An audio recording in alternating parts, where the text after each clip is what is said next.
Today is Sunday, June 12th, and this final vlog is coming to you from my backyard in West Des Moines, Iowa.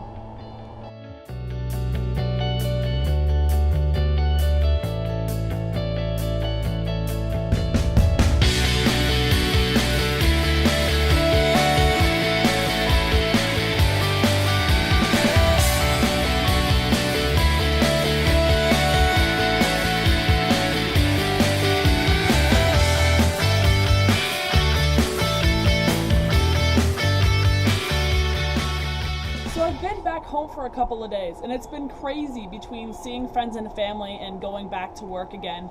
But I wanted to give myself a little bit of time to kind of digest the whole trip before I filmed this final vlog for you. I'm still in the honeymoon phase of coming back into my home culture, and I haven't really experienced too much withdrawal from Swedish culture, but I do miss it a lot. And there are several things I've noticed just going about my day, like it's weird to drive a car again. But so far I've enjoyed being back home and seeing my friends and family, and most importantly my cat. But I think the most important thing for me being back home is the ability to self-reflect, not only on who I am as a person now, but also on the trip in general. I've noticed quite a lot of personal changes, whether that be to my leadership style or just how I conduct myself. I think this has to do a lot with the things we learned in class and the different topics we discussed. A lot of things we discussed in class were pretty controversial, and I was very uneducated on some of the subjects, and so I feel now that I've educated myself a bit more and kind of found my own personal stance that I very much view the world differently. I've been able to already connect some of the things we learned in class and from several of our visits to things in my everyday life. Even tonight at dinner with my parents, I was talking about the 8-party political system compared to our 2-party political system. And even at work, I was telling one of my coworkers about gender equality. So already I've noticed that some of the things we've learned in class, I'm already carrying over into my everyday life. When looking back through and reflecting on my vlog posts from the month in Sweden, I mainly noticed a general sense of personal reflection, and I really enjoyed that every day I could take what we learned in class and immediately turn it around and apply it in my own life, or look at my life through a different lens and really evaluate who I am as a person and what I believe and how that's going to affect me. I also enjoyed several of the TED Talks that we were assigned to watch throughout the course. I'm already a TED Talk junkie and love watching these videos on YouTube. And the ones specifically that you chose, I thought were very, very relevant to the course materials. And I also really liked how they prepared me for discussion the next day. One of my favorite things about TED Talks is it always takes a person who is an expert in the area or has really good background information, and they give their own personal explanation. And everyone's explanation is different and everyone's experience is different. And I really liked coming into the class discussions with a little bit of someone else's experience in the back of my mind. While looking back and reflecting on the course and the materials that we learned, I made a list of the top 5 things we learned in the class that really impacted me personally or impacted my experience in Sweden in general. The first thing that made a huge impact on me and really made me look at life through a different lens was how women are viewed as leaders, and that comes in many different forms, as with the double bind and the labyrinth and just different types of leadership qualities. And I think the reason this affected me the most is I reflect in my own life of how I am as a leader and whether or not I am stuck in the double bind, or people view me as harsh or cold because I exhibit more masculine than feminine qualities while I am in these leadership positions.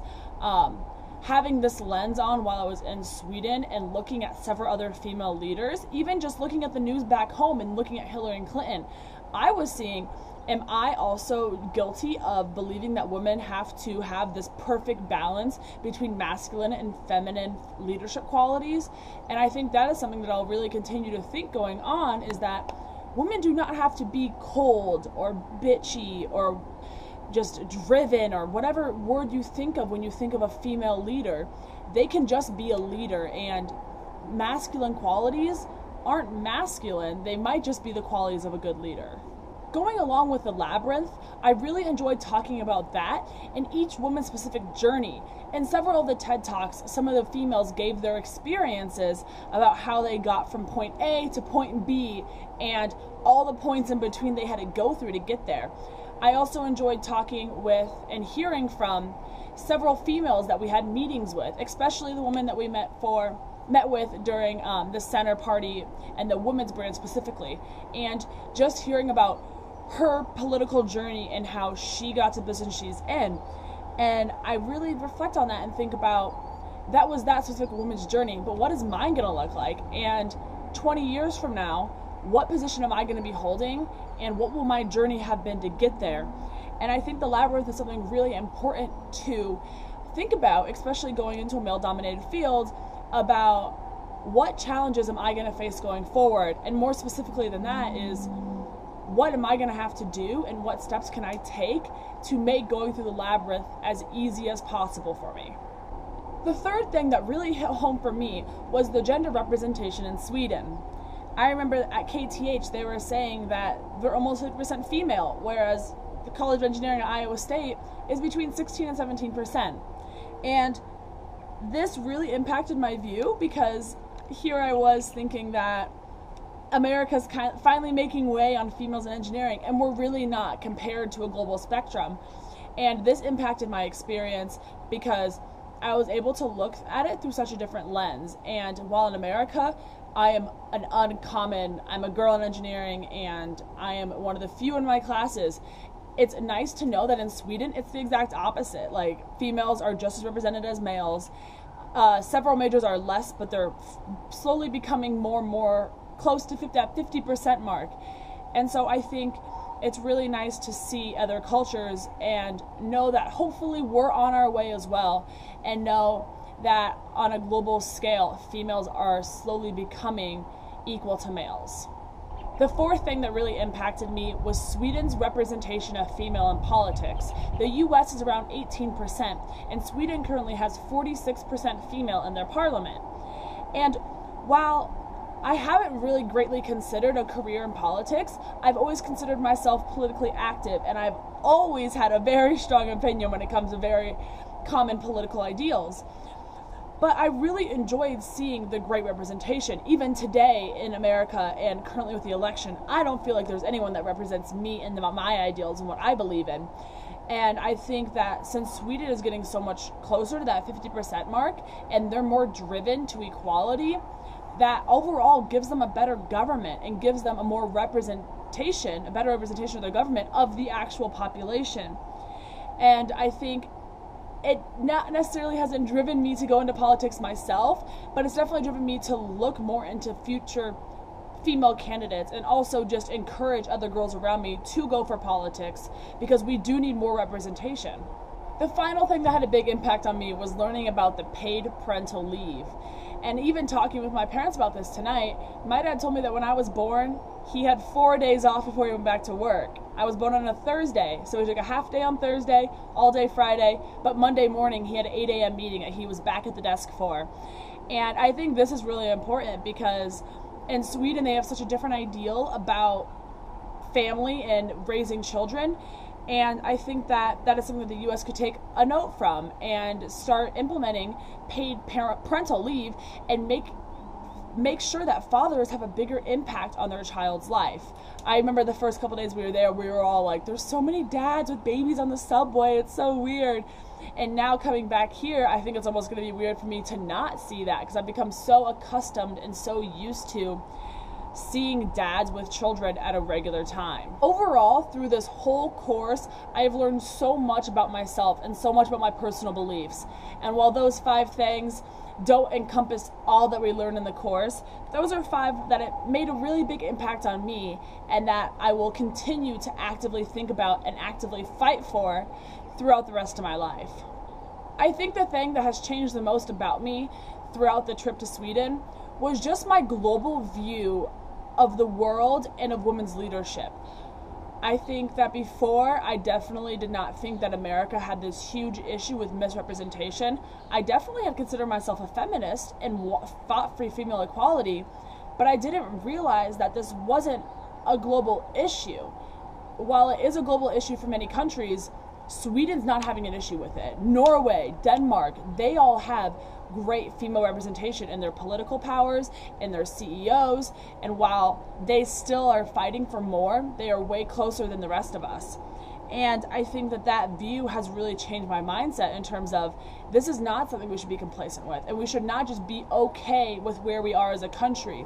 I also think that there's a huge key of education between just my roommates thinking that the pay gap isn't real and my friends saying that we don't need feminism or calling them feminazis, that female equality is about so much more than women just wanting political power or leadership positions. It's about basic human rights and us being represented in the country and the spaces that we live in. I think along with this, my ideas of opportunities for women has shifted greatly. Even though we only have 18% representation in Congress, there are opportunities for women to go into Congress, where previously I kind of just thought that it was kind of a long shot and are you really going to get elected? But it is something that we should constantly strive for, and any opportunity a woman sees to take a position or to push female advancement, they should take, because there are opportunities for women out there. And while you might have to go through the labyrinth, you might need allies, and it might be a little bit harder, it's going to be worth it, because when you get to that position or when you get to that spot, you are going to be able to help tons of women, and you're going to be able to further all of females as a whole. I think the best way to describe the current status of women leadership in the U.S. as ongoing. I would say we've definitely started the progress, but we're nowhere close to being to the end goal.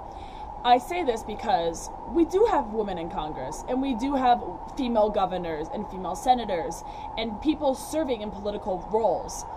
I also see that we are starting to have more female CEOs, and we're starting to see a lot more women in leadership positions, and women are breaking into male-dominated fields. But we're still so far from full gender equality and from the end goal. And so I think the best way to describe it is as ongoing. For the first time in years, females are getting their voice heard, especially when it comes to women's health issues like basic reproductive rights or the rights to their own body. We're finally getting our word out about the wage gap and female representation.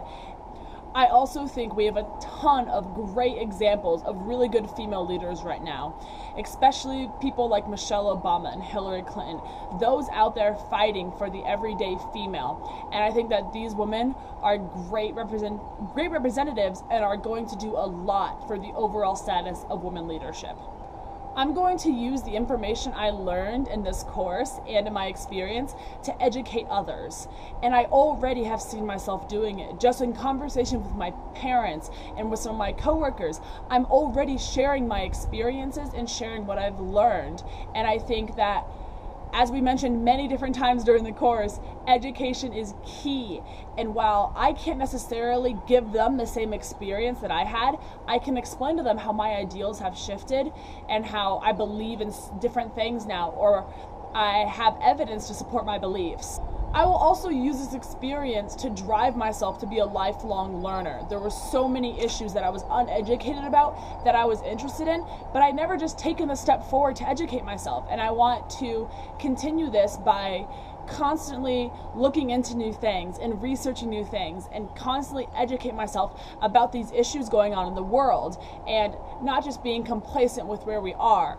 I do not want to sit around and just accept the norm or just be okay when people say, no, females are making great progress, we don't need to be concerned, because we should still be concerned. Until we have full gender representation, we should be concerned with the state of female representation and female leadership in this country. And I think a big part of that is just not accepting where we are and continuing to drive forward and continuing to push. Well, that's all for this final vlog. I just want to say thank you for everything, for a great month in Sweden, for challenging me to look into things that made me uncomfortable or reset my mindset on certain issues and items. And I appreciate everything you've done for us, and I can't wait to have class with you again this fall.